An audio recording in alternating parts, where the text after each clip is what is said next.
వచ్చిన ప్రతి వారికి ప్రభు నామములో వందనం తెలియజేస్తున్నాను. నాతోటి పనివారైనటువంటి సువార్థికులందరికీ ప్రత్యేకంగా నా యొక్క వందనం తెలియజేసిన అందరికీ అన్నాను. తిమోతికి రాసిన 2వ పత్రిక 1వ అధ్యాయం 8వ వచనంలో ఇలా రాయబడింది.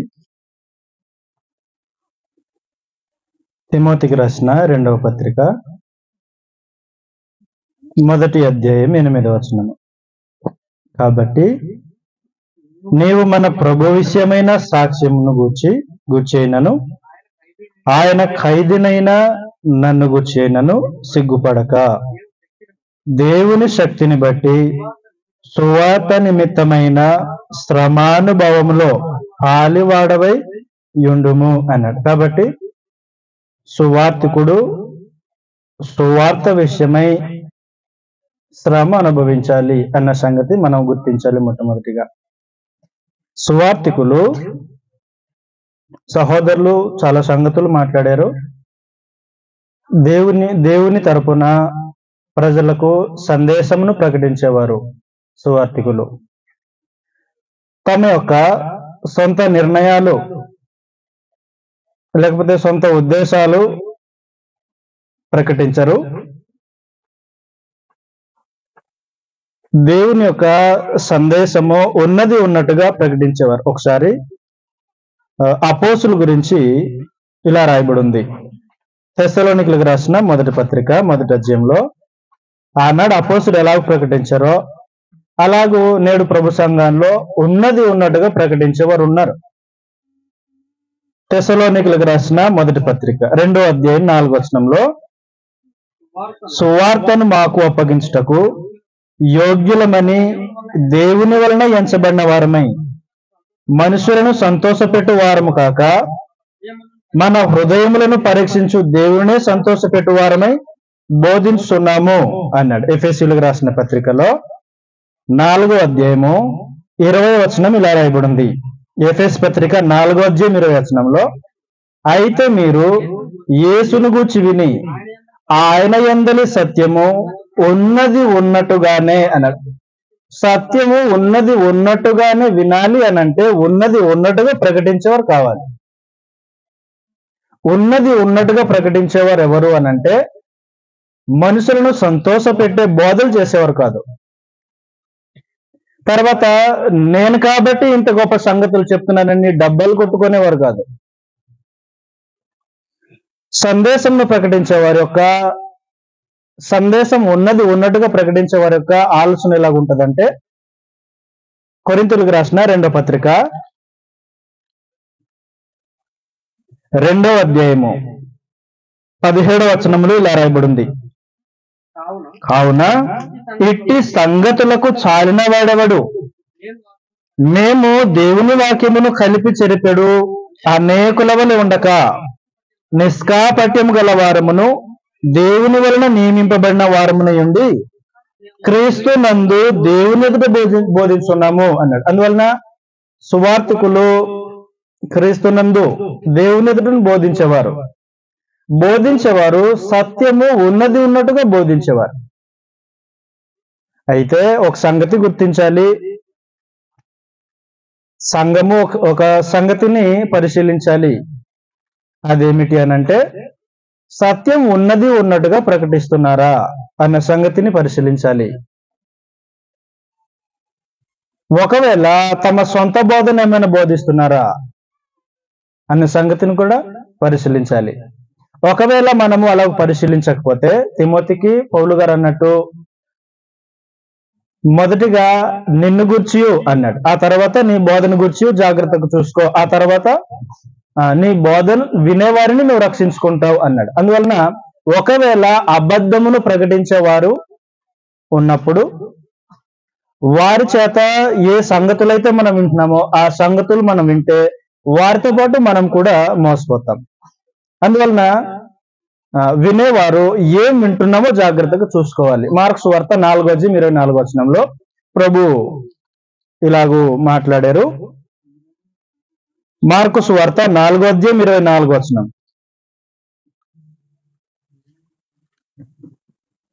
మరియు ఆయన మీరేమి వినుచున్నారో జాగ్రత్తగా చూసుకొనుడి, మీరు ఏం వినుచున్నారో జాగ్రత్తగా చూసుకొనుడి అన్నాడు. అందువలన సువార్తికుడు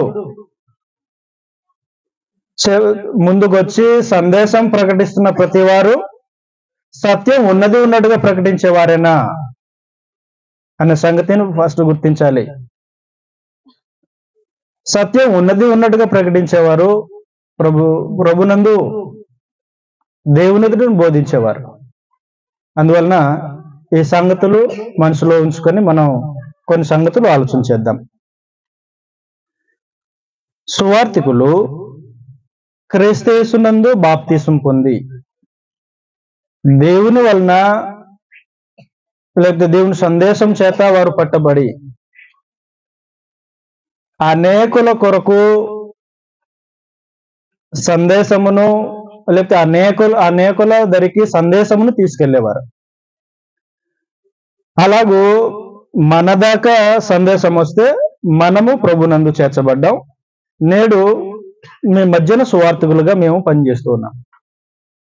వాస్తవానికి సువార్తికుడు కుటుంబం కలిగిన వాడైతే తన యొక్క కుటుంబ జీవితాన్ని గడుపుతూ సువార్త కార్యక్రమంలో పాలుభాగస్తులు అవ్వాలి. స్థానిక సంఘం మధ్యన సువార్తికుడు తన యొక్క జీవితమును కనపరుచుకుంటూ సంఘమును కట్టాలి. అంతేకాకుండా సేవకుల మధ్యన లేకపోతే సువార్తికుల మధ్యన కూడా తన యొక్క జీవితమును కనపరుచుకోవాల్సిన అవసరం ఉంటుంది. ఒకసారి మనం అపోస్తుల కార్యం చదువుదాం.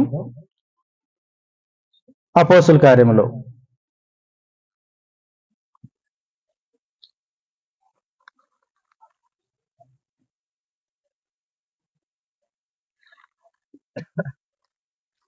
15:36 నుంచి అపోస్తుల కార్యములు 15:36 నుంచి. కొన్ని దినములైన తర్వాత ఏ పట్టణములలో ప్రభు వాక్యం ప్రచురపరిస్తేమో ఆయా ప్రతి పట్టణంలో ఉన్న సహోదరుల యొద్దకు తిరిగి వెళ్ళి వారు ఎలాగున్నారో మనం చూద్దామని పౌలు బర్నబాతో అనెను. అప్పుడు మార్కు అను మారుపేరు గల యోహానును వెంటబెట్టుకుని పోటకు బర్నబా ఇష్టపడెను. అయితే పౌలు పంఫూలియాలో పని కొరకు తమతో కూడా రాక తమను విడిచిన వారిని వెంటబెట్టుకుని పోవుట యుక్తం కాదని తలంచెను. వారిలో తీవ్రమైన వాదం కలిగినందున వారు ఒకరిని ఒకడు విడిచి వేరైపోయిరి. అక్కడ ఏం జరిగిందంటే పౌలు గారేమో ఎక్కడెక్కడైతే సంఘం స్థాపించబడిందో అక్కడ వెళ్ళి మళ్ళీ ఒకసారి విజిటింగ్ చేద్దాం, వాళ్ళు ఎలాగున్నారో చూసొద్దాం అన్నాడు. అలాగైతే ఈ మనిషిని తీసుకెళ్దాం అన్నాడు. అతనైతే వద్దు, గతంలో మనల్ని విడిచిపెట్టి వెళ్ళిపోయాడు, అతనైతే వద్దు అని మాట్లాడుకున్నారు పౌలు బర్నబా. వారి మధ్యన వాదం జరిగింది. అప్పుడు బర్నబా మార్కుని వెంట పెట్టుకుని వెళ్ళిపోయాడు. పౌలు గారేమో ఎవరిని శీలను ఏర్పరచుకొని వెళ్ళారు. 40వ వచనంలో శీలను ఏర్పాటు చేసుకొని వెళ్ళారు. అలాగూ సువార్తికుల మధ్యన ఏదన్నా సమస్యలు ఏర్పడినా కానీ ఆ సమస్యను పరిష్కరించుకొని దైవ కార్యక్రమం కొనసాగాలి తప్ప సమస్య పలానా వ్యక్తి సమస్య వచ్చిందని అక్కడితో ఆపేయకూడదు. సేవకులు సువార్తికునికి ఏదైనా చిన్న విషయంలో చిన్న ఇబ్బంది ఏదైనా కలిగితే దాన్ని వారు ప్రేమపూర్వకంగా మాట్లాడుకొని పనిని ముందు కొనసాగించే వారుగా ఉండాలి సువార్తికులైన వారు. మొదటి సంగతి. రెండో సంగతి, సువార్తికులు కుటుంబం కలిగిన వారైతే తమ యొక్క కుటుంబమును ఆత్మ సంబంధంగా కట్టుకోవాల్సిన అవసరం ఉంది. ఒకసారి కొరింథీయులకు రాసిన మొదటి పత్రిక 9వ అధ్యాయం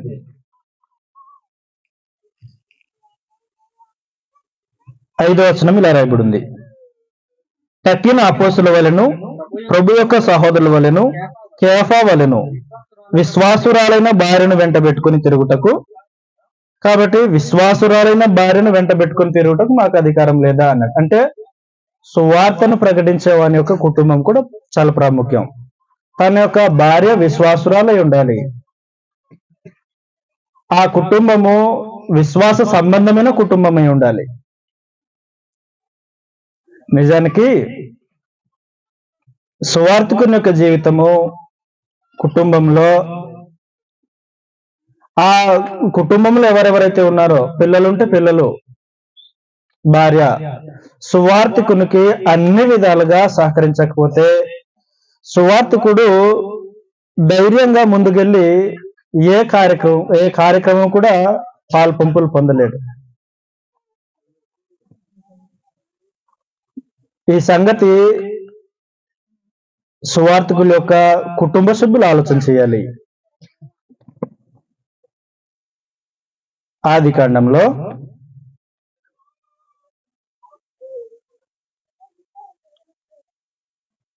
18:19 ఇలా రాయబడింది. ఒకసారి నేను చదువుతాను. ఆది కాండం 18:19 ఎట్లనగా, యెహోవా అబ్రహామును గూర్చి చెప్పినది అతనికి కలుగజేయనట్లు తన తరువాత తన పిల్లలను తన ఇంటి వారిని నీతి న్యాయములను జరిగించు యెహోవా మార్గమును గైకొనుటకు అతడు వారికి ఆజ్ఞాపించినట్లు నేను అతన్ని ఎరిగి ఉన్నాను అన్నాడు.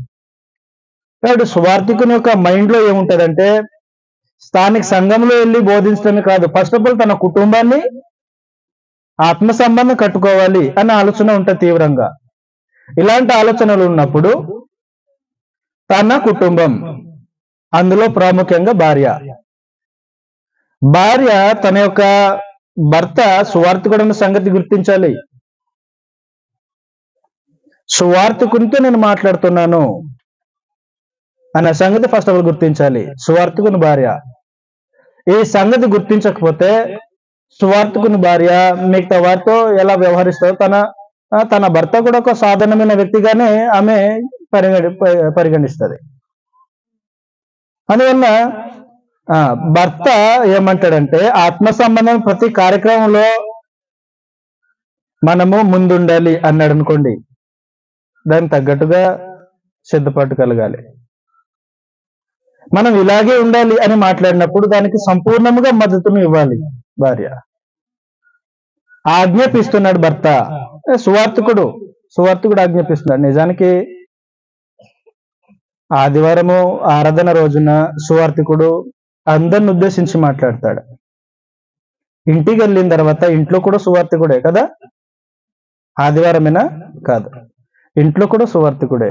ఈ సంగతి ఎవరు గుర్తించాలంటే సువార్తికుని యొక్క కుటుంబం గుర్తించాలి. ఇంట్లో కూడా సువార్తికుడే.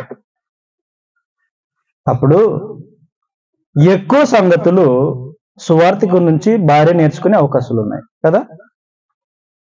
అప్పుడు సొంత నిర్ణయాలు తీసుకోకూడదు భార్య, సొంత నిర్ణయాలు తీసుకోకూడదు. ఒకసారి కొరింథీయులకు రాసిన మొదటి పత్రిక 14 వారు ఏమైనా నేర్చుకోవాల్సి ఉంటే ఇంట్లో తమ భర్తలను అడిగి నేర్చుకోవాలి అన్న మాట రాయబడింది. కొరింథీయులకు రాసిన మొదటి పత్రిక 14:35 ఇలా రాయబడింది.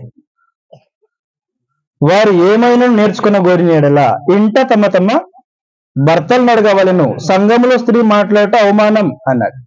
అందువలన ఇంట్లో సువార్తికుని ఎదుట భార్య లేకపోతే పిల్లలు అనేక సంగతులు నేర్చుకునే అవకాశం ఉంది. ఆదివారం రోజు స్థానిక సంఘం అందరు కలిసి ఒక 40 నిమిషాలు లేకపోతే గంట విన్న వాక్యం వింటారు. కానీ కుటుంబము అంతకంటే ఎక్కువ సమయం గడుపుతారు.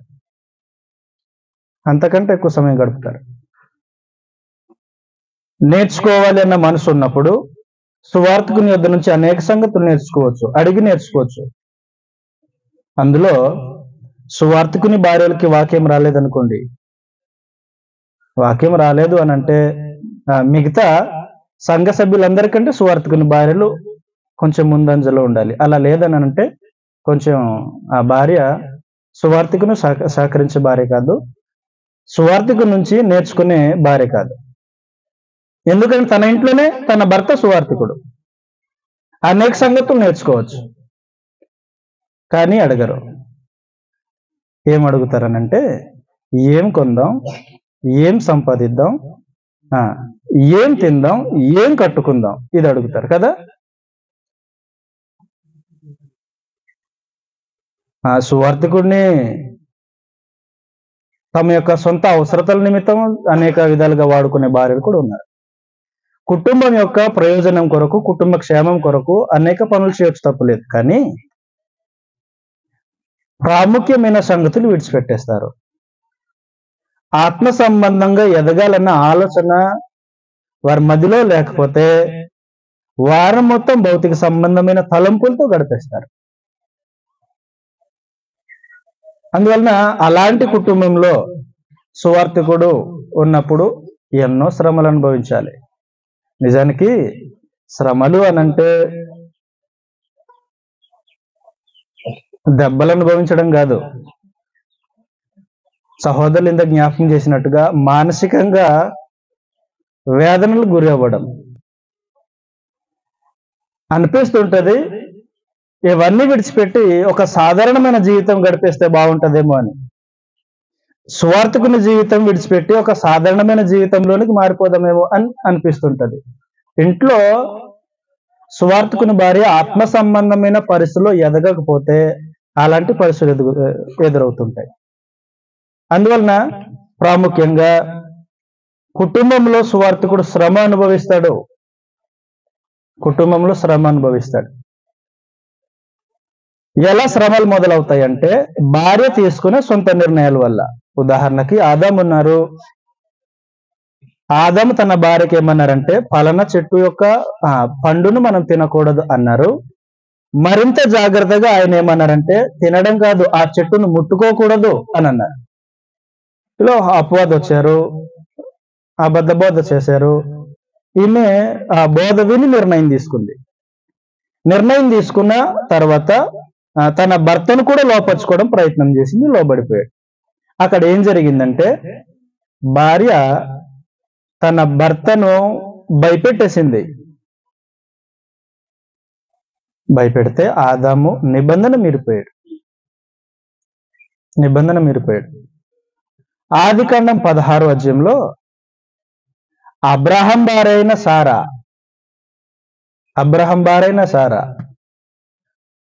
హాగర్ను పంపించింది. తన సొంత నిర్ణయం అది. సొంత నిర్ణయాల వల్ల కుటుంబ వ్యవస్థ తారుమారైపోద్ది. అందులో ప్రత్యేకంగా దైవజనుల యొక్క కుటుంబం అలా మారిపోయింది అనుకోండి. నిజానికి ఆ దైవజనుడు సంఘం మధ్యన తలెత్తి బోధించలేడు. అలాగే దైవజనుడు తలదించుకునేలా పరిస్థితి రావడానికి కారణము తన కుటుంబం అవుతుంది.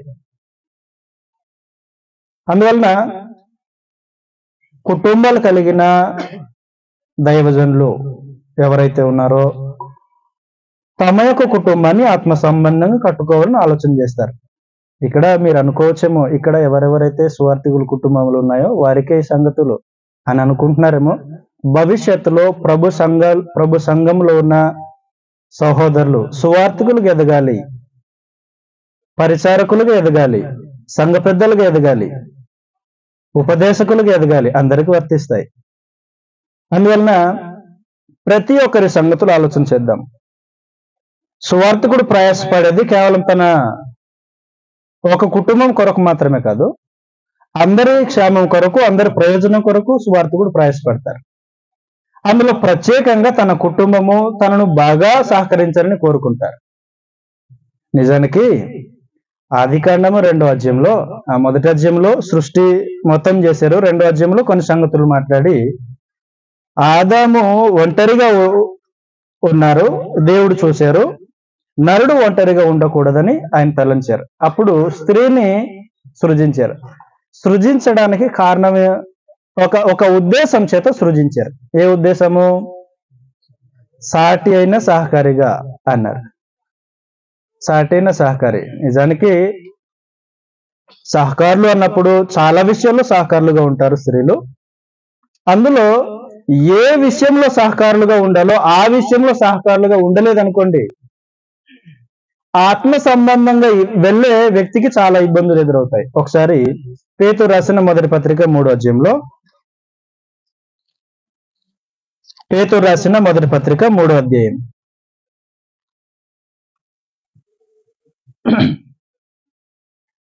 దినసరి జీవితాల గురించి ఒకసారి 2వ వచనం నుంచి చదువుతాను చూడండి. 3వ అధ్యాయం 2వ వచనంలో, అందువలన వారిలో ఎవరైనా వాక్యమునకు విధేయులైతే వారు భయంతో కూడిన మీ పవిత్ర ప్రవర్తన చూచి వాక్యం లేకుండానే తమ భార్యల నడవడి వలన రాబట్టబడవచ్చును.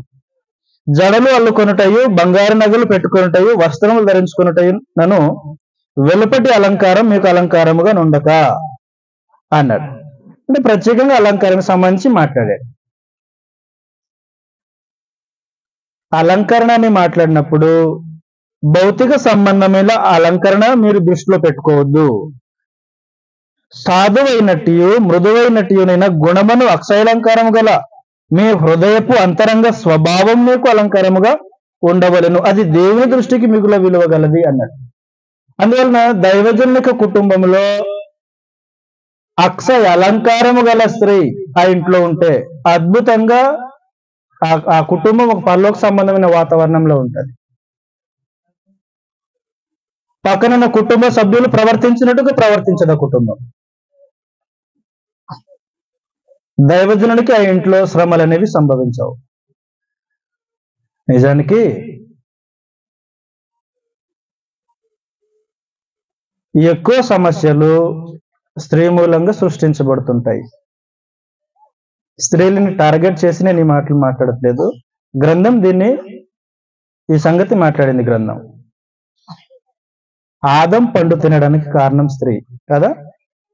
అబ్రహాము సైతం స్త్రీ, సంసోను, సొలొమోను అనంటే వేరే సంగతి. సంసోను, ఇంకా రాజులు అనేక మంది ఉన్నారు, చాలా మంది పడిపోయారు. సామెతల గ్రంథంలో ఈ మాట రాయబడి ఉంది. ఒకసారి చదువుతాను. సామెతల గ్రంథం చివరి అధ్యాయంలో 31వ అధ్యాయము 3వ వచనం. సామెతల గ్రంథం 31వ అధ్యాయం 3వ వచనంలో, నీ బలమును స్త్రీలకు ఇయ్యకుము, రాజులను నశింపజేయ స్త్రీలతో సహవాసం చేయకుము అన్నాడు. నీ బలమును స్త్రీలకు ఇయ్యొద్దు అన్నాడు. కుటుంబ వ్యవస్థలు పడిపోవడానికైనా కట్టబడడానికైనా స్త్రీలు ప్రాముఖ్యమైన ఒక కారణం అవుతారు. అందువలన ఇక్కడ ప్రభు సంఘంలో చేర్చబడిన కుటుంబ సభ్యులు చాలా మంది ఉన్నారు. చాలా మంది ఉన్నాం మనం. దేవుడు పురుషుడిని ముందుగా ఎందుకు సృజించారు అనంటే, స్త్రీని ఎందుకు తర్వాత సృజించారు అనంటే, స్త్రీ లోబడటానికి. స్త్రీ ఎందుకు లోబడాలి అనంటే, స్త్రీ ద్వారానే పాపం అనేది పురుషుడు చేశాడు. ఆ సంగతి దేవుడు మాట్లాడాడు. నీ భర్తేళ్ళ నీకు వాంఛ కలుగును, అతడు నిన్ను ఏలును అన్నాడు. అందువలన ఏలుబడి, కుటుంబంలో ఏలుబడి, అక్కడ స్త్రీ యొక్క సొంత నిర్ణయాల వల్ల ఎన్నో సమస్యలు అనేది వచ్చేదానికి అవకాశం ఉంది. అందువలన దైవజనుని యొక్క కుటుంబంలో శ్రమలు తన భార్య ద్వారా రాకుండా చూసుకోవాలి. భార్య నిజానికి బయట పనికి వెళ్ళాడు భర్త, ఇంట్లో తిరిగి వచ్చేసాడు. అప్పుడు వెళ్ళిన పని జరగలేదనుకోండి, దిగులతో, బాధతో, చింతతో వచ్చి కూర్చుంటాడు. అప్పుడు భార్య ఏదో అనుకుంది మనసులో, అది ఇప్పుడు మళ్ళీ భర్త మీద చూపిస్తుంది. భార్య దగ్గర భర్త దుఃఖ నివారణ పొందాలి. అబ్రహాం భార్య అయిన సారా చనిపోయారు. చనిపోయిన తర్వాత ఇస్సాకు చాలా బాధపడ్డాడు, చాలా దుఃఖించాడు. వివాహమైంది, ఇస్సాకుకు భార్య వచ్చింది. భార్య వచ్చినప్పుడు ఏమన్నాడంటే, అప్పుడు ఇస్సాకు దుఃఖ నివారణ పొందాడు అన్న మాట ఉంది ఆదికాండంలో. భార్య వలన భర్త దుఃఖ నివారణ పొందేటట్టుగా ఉండాలి. దుఃఖ నివారణ జెండు బామ్ కొని తీసుకొచ్చి రాస్తారో ఏం చేస్తారో ఆ సంగతి వేరే సంగతి. కానీ దైవజనునికి తలనొప్పి వచ్చేటట్టుగా భార్యలు ఉండకూడదు. అందువలన మొదటి సంగతి రెండో సంగతి, ఫస్ట్ సువార్థికులు తమ యొక్క ఆత్మ సంబంధ పరిచయం ముందు కొనసాగించుకునేటప్పుడు సువార్థికులు ఏమైనా సమస్యలు ఉంటే దాన్ని పరిష్కరించుకొని ముందుకు వెళ్ళాలి కానీ మధ్యలో ఆగకూడదు. రెండో సమాచారం ఏంటంటే, కుటుంబంలో శ్రమలు సువార్థికునికి రాకూడదు, తన కుటుంబం నుంచి శ్రమలు రాకూడదు. కానీ వస్తాయి. ఎందుకు వస్తాయి అనంటే, ఆత్మ సంబంధమైన వాతావరణం భార్య దగ్గర లేకపోతే, ఆత్మ సంబంధంగా భార్య ఆలోచించలేకపోతే శ్రమలన్నీ వస్తాయి. మూడో సమాచారం, సంఘంలో సువార్థికునికి శ్రమలు వస్తాయి. ఎందుకు శ్రమలు వస్తాయి అనంటే, స్థానిక సంఘము సువార్థికుని యొక్క సందేశమును వినకపోతే. ఒకసారి యెహెజ్కేలు గ్రంథం చూద్దాం.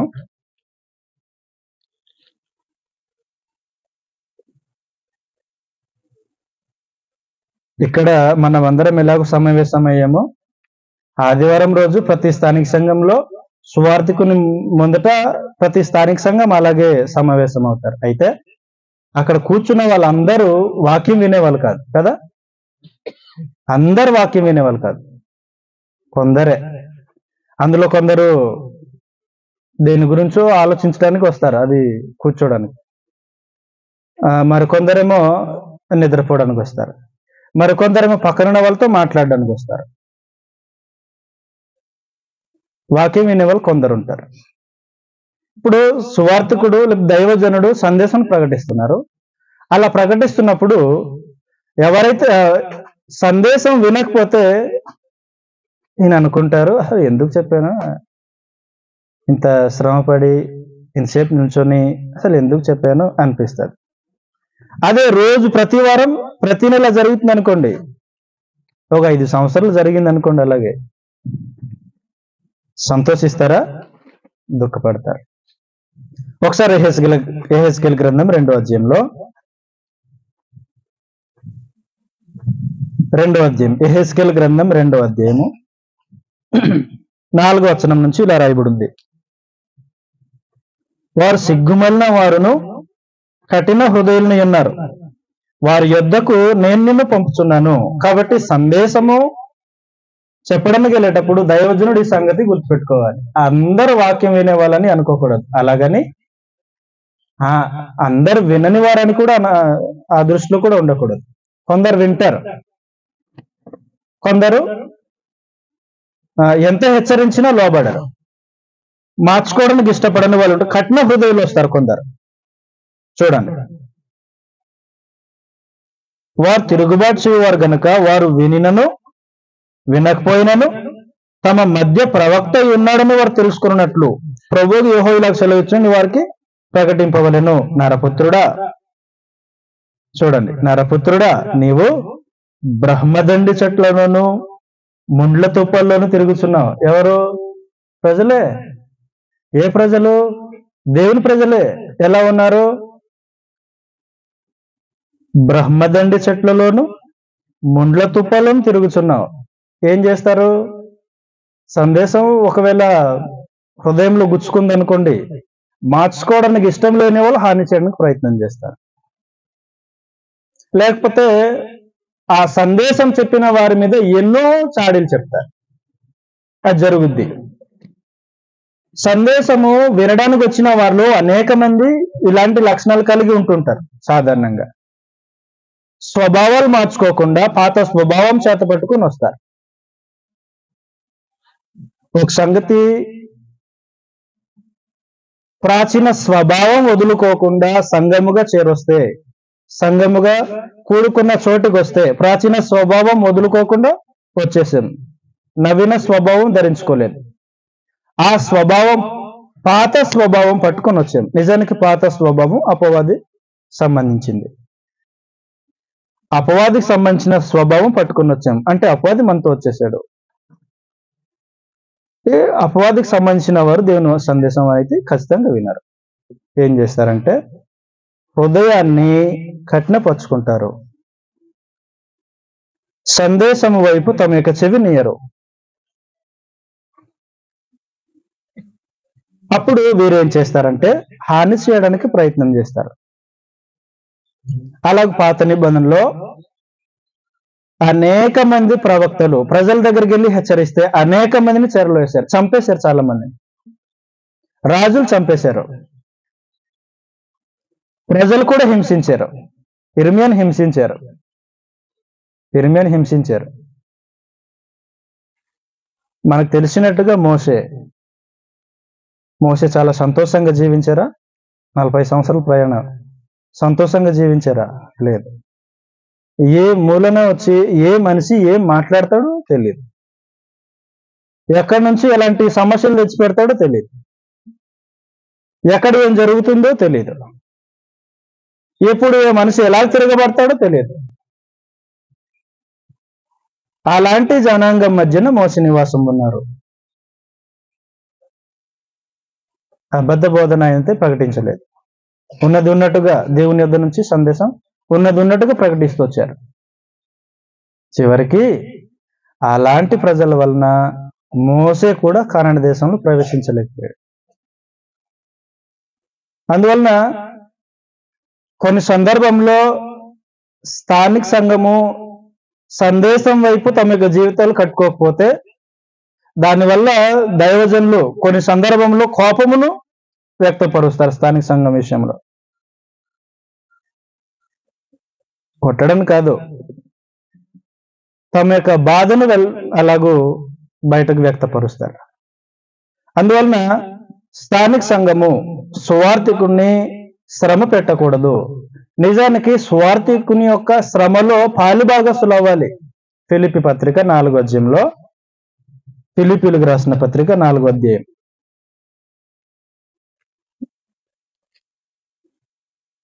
13వ వచనం నుంచి ఇలా రాయబడి ఉంది. నన్ను బలపరచువాని యందు నేను సమస్తమును చేయగలను, అయినను నా శ్రమలో మీరు పాలు పుచ్చుకున్నది మంచి పని అన్నాడు. సంఘము సువార్థికుని యొక్క శ్రమలో పాలు పుచ్చుకోవాలి. సువార్థికుని యొక్క శ్రమ అనంటే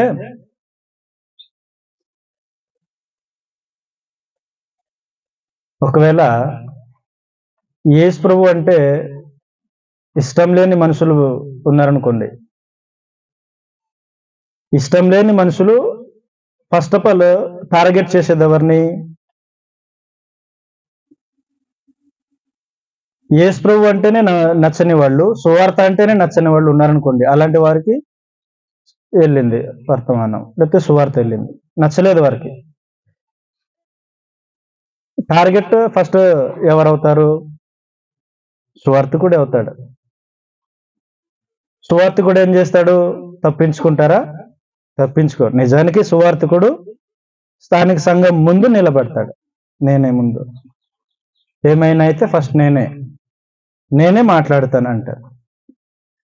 అలాగూ ప్రాణాపాయం మీదకి వచ్చిన సువార్థికుల తరపున తమ యొక్క ప్రాణాలు అర్పించడానికి సిద్ధపడిన ఒక కుటుంబం ఉంది గ్రంథంలో. రోమిలకు రాసిన పత్రిక 16వ అధ్యాయంలో అకుల ప్రిస్కిల అనే కుటుంబం ఏం చేశారంటే, నా ప్రాణమునకు బదులుగా తమ ప్రాణాలు ఇవ్వడానికి సిద్ధపడ్డారు అన్నాడు. చదువుదాం ఒకసారి. రోమిలకు రాసిన పత్రిక 16వ అధ్యాయము 3వ వచనం నుంచి ఇలా రాయబడి ఉంది. క్రీస్తు యేసునందు నా జత పని వారైన ప్రిస్కిల్లకును అకులకును నా వందనములు చెప్పుడి. వారు నా ప్రాణం కొరకు తమ ప్రాణములను ఇచ్చుటకైనను తెగించిరి అన్నాడు. తమ ప్రాణాలు ఇవ్వడానికి తెగించారు. అందువలన ప్రతి కుటుంబము సువార్థికుని పక్షాన్ని నిలబడుతుంటే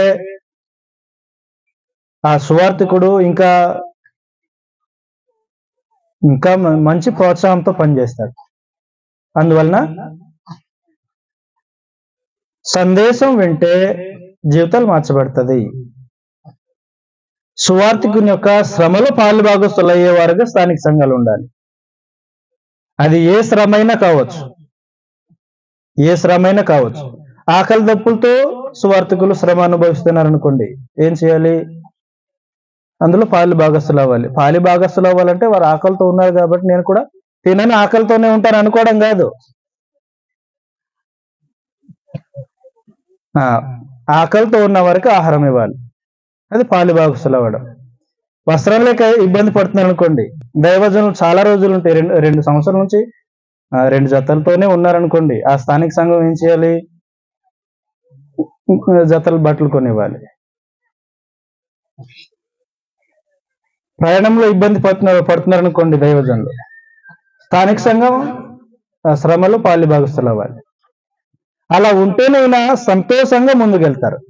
లేకపోతే అసలు ఎన్ని సంవత్సరాలు ఏం వాక్యం వింటున్నారో అని బాధపడతారు. అలా దైవజనుడు దుఃఖంతో పనిచేస్తున్నాడు అనుకోండి, అది మీకు మంచిది కాదు అన్నాడు. దైవజనుడు దుఃఖంతో పనిచేస్తే అది మీకు మంచిది కాదు. సంతోషంతో పనిచేయాలి. అలా పనిచేయాలంటే సువార్థికుని యొక్క శ్రమలో సంఘం పాల్పుచ్చుకోవాలి. అలాగే కుటుంబం కూడా సువార్థికుని యొక్క శ్రమలో పాల్పుచ్చుకోవాలి. స్థానిక సంఘం నుంచి కొన్నిసార్లు శ్రమలు వచ్చింది అనుకోండి, అప్పుడు భార్య సువార్థికుని చేర్చుకోవాలి. బయట నుంచి శ్రమలు వచ్చింది అనుకోండి, అప్పుడు సంఘం చేర్చుకోవాలి, ఆదరించాలి. అలాగూ సువార్థికుని యొక్క శ్రమలో పాల్పుచ్చుకోవడం అనేది మంచి పని అన్నాడు. నా శ్రమలో పాల్పుచ్చుకోవడం మంచి పని అన్నాడు. అందువలన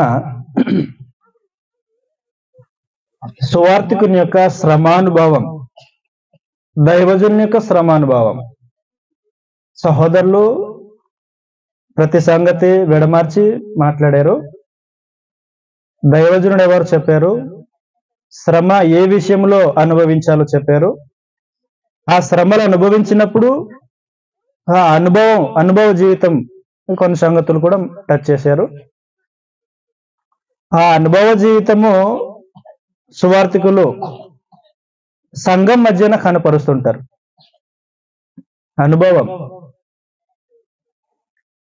అంటే సువార్థికులకి ఆహార పదార్థాలు ఉన్నా లేకున్నా సువార్త పని మాత్రం మానరు. హింసించినా, దుఃఖ పెట్టినా, బాధ పెట్టినా, ప్రాణాల దాకా వచ్చినా కానీ సువార్త పని మానరు. ఉన్నది ఉన్నట్టుగా ప్రకటించేవారు. అందువలన సువార్థికుని యొక్క శ్రమలో పాల్పుచ్చుకోవడం అనేది మంచి పని అన్నాడు. ఒకసారి యాకోబు రాసిన పత్రిక 5వ అధ్యాయంలో 5వ అధ్యాయం 10వ వచనం, నా సహోదరులారా, ప్రభు నామమున బోధించిన ప్రవక్తలను శ్రమానుభవమునకును ఓపికకును మాదిరిగా పెట్టుకొనుడి అన్నాడు. కాబట్టి ప్రభు నామమున బోధించిన ప్రవక్తలు శ్రమలు అనుభవించారు. అలాగే నేడు శ్రమలు అనేది వస్తుంది. ఒక సంగతి గుర్తుపెట్టుకోండి, సువార్థికునికైనా స్థానిక సంఘ సభ్యులకైనా శ్రమలు అనేది గ్యారంటీకి వస్తాయి. ఒకవేళ శ్రమలు రాలేదనుకోండి, అది ఆత్మ సంబంధమైన జీవితమే కాదు. ప్రభునందు విశ్వాసం ఉంచిన ప్రతి వారికి శ్రమలు వస్తాయి. అయితే అందులో ఎక్స్ట్రా ఒక 10%, 20% ఎక్స్ట్రా యాడ్ అవుతుంది. ఎవరికి? దైవజనునికి యాడ్ అవుతుంది. ఎందుకనంటే ఈయన అన్ని విషయాలు పట్టించుకుంటారు, మిగతా వారు కొన్ని మాత్రమే పట్టించుకుంటారు. అందువలన శ్రమలు అనేవి ప్రభునందు విశ్వాసం ఉంచిన వారు వస్తుంటాయి. ఆ శ్రమలో పాల్పంచుకుంటే మంచిది అన్నాడు. హెబ్రీ పత్రికలో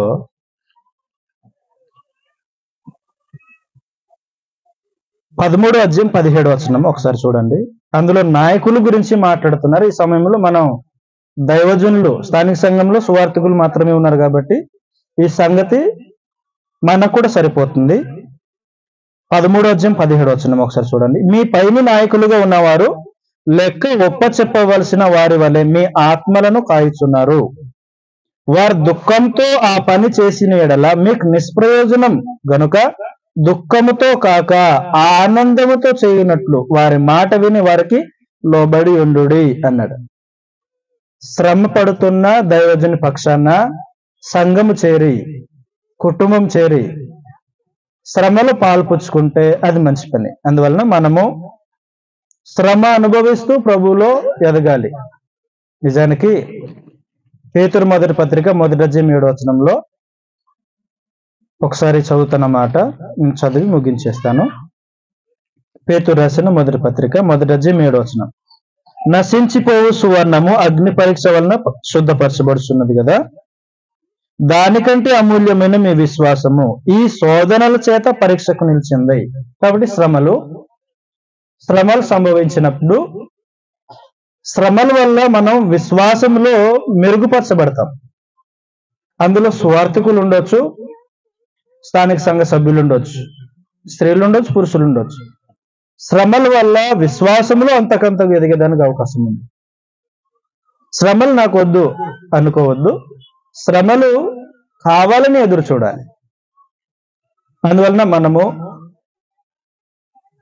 నిజానికి దైవజన్ యొక్క శ్రమానుభవం ఇది సంఘం గుర్తించాలి. మీలో ఎవరికైనా ఆలోచన వచ్చి ఉండొచ్చేమో, మీ గురించి మీరే గొప్పగా చెప్పుకోవడానికి ఈ సహవాస కూడిక పెట్టుకున్నారన్నట్టుగా ఉంటదేమో. ఎవరైనా అలాగ ఆలోచన చేశారా? సువార్థికుని యొక్క శ్రమానుభవం స్థానిక సంఘం గుర్తించాలి, ఇంట్లో కుటుంబం గుర్తించాలి. అలాగని మనుషులు గుర్తించడానికి పనులు చేయకూడదు. దేవుడు సంతోషించేటట్టుగా పనులు చేయాలి. అలాగూ మనం కేవలం సువార్థికులు మాత్రమే కాదు, భవిష్యత్తులో సువార్థికులుగా తయారయ్యే నేడు ప్రభు సంఘంలో ఉన్న ప్రతి యవనస్తులు కూడా శ్రమలు అనుభవిస్తూ ప్రభు యొక్క సారూప్యతలో ఎదగడానికి జీవితాన్ని కట్టుకోవాలని మిమ్మల్ని ప్రేమతో హెచ్చరిస్తూ నన్ను నేను హెచ్చరించుకుంటున్నాను. శ్రద్ధగా ఓపికగా విన్న మీలో ప్రతి వారికి ప్రభు నామములో వందనాలు తెలియజేస్తున్నాను. అందరికీ వందనాలు.